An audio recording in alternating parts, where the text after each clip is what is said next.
In this video we shall discuss how to use stored procedures to manipulate database objects.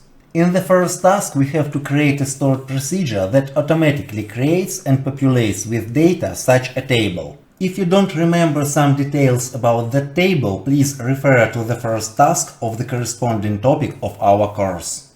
The expected result for this task is that procedure execution leads to this table creation and population with data. But if the table already exists, its data should be updated to the up-to-date state. Let's start with MySQL. Here we have to create that stored procedure, and the first task here is to check if that table already exists in the database. If it doesn't, we have to create it and then we have to populate it with data. If you don't remember some details about this query, please refer to the corresponding topic of our course. And if the table exists, we only have to update the data inside. Once again, refer for details about this query to the corresponding topic. Now let's test the result with the following queries. First we drop that caching table, then we call our procedure, and then we select all data from that caching table. Let's continue with Microsoft SQL Server, and the idea here is exactly the same. We have to check if this caching table exists. If it doesn't, we have to create it and then we have to populate it with data. Once again, refer to this topic for details about this query. But if the table exists, we only have to update the information inside. And once again, all details about this query may be found in that topic. To test the procedure, first we have to drop the table, then we have to execute the procedure, and then we have to select all data from our caching table. For Oracle, the solution is the same except for one significant difference. Of course, first we have to check if this table exists, and if it doesn't, we have to create it. But Oracle does not allow to compile a procedure referencing non-existing database objects, yes, even in create statement. That's why we have to hide such reference inside a dynamic query, and we have to use execute immediate and the string containing the query itself. The same idea about hiding such references inside a dynamic queries is applicable to all other queries in this procedure. But speaking about queries themselves, you may easily find all details in corresponding topic of our course. Finally, let's test our result. And like with both previous DBMSs, here we have to drop our caching table, we have to execute the procedure, and then we have to select data from the caching table. In the second task, we have to create a stored procedure that automatically creates and populates with data such a table that contains all database tables names along with records count for each table. The expected result here is that the procedure execution leads to such table automated creation and population with data. But if the table already exists, its data should be updated to the up-to-date state.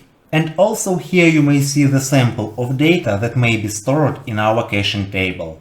One may easily guess that the solution for this task is based on several solutions from previous tasks. In our stored procedure we have to declare several variables, and the most interesting one is the cursor for this query that will return the list of tables in current database. Then we have to check if our caching table exists, and if it doesn't, we have to create it.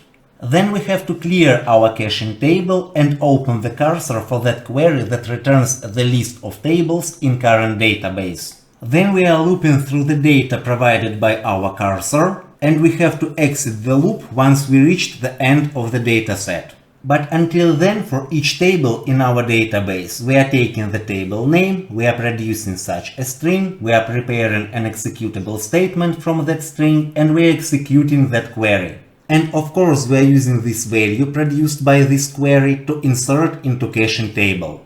Finally, to test the result, we may execute such queries. Please pay attention that unlike with previous solution, we've decided not to drop this table. But that's okay, we may just call our procedure and then we may select the data from our caching table.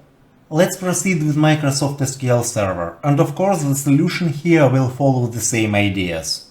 First we have to declare several variables, and the most interesting one is this cursor to select all tables from current database. Then we have to check if our caching table exists, and if it doesn't, we have to create it. Then we have to clear the data from our table, and we have to emphasize that in real life, in real production environment, some applications may crash if they don't expect this table to be empty. But the alternative approach will lead to a huge complication of this solution, so for now, for educational purpose, we may ignore this warning.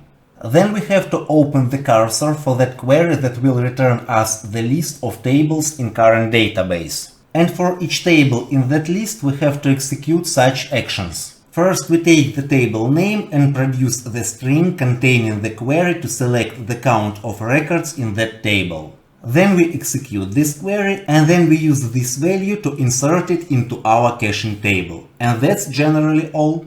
Now we only have to test the solution, and for that we execute the procedure and we select all data from the caching table.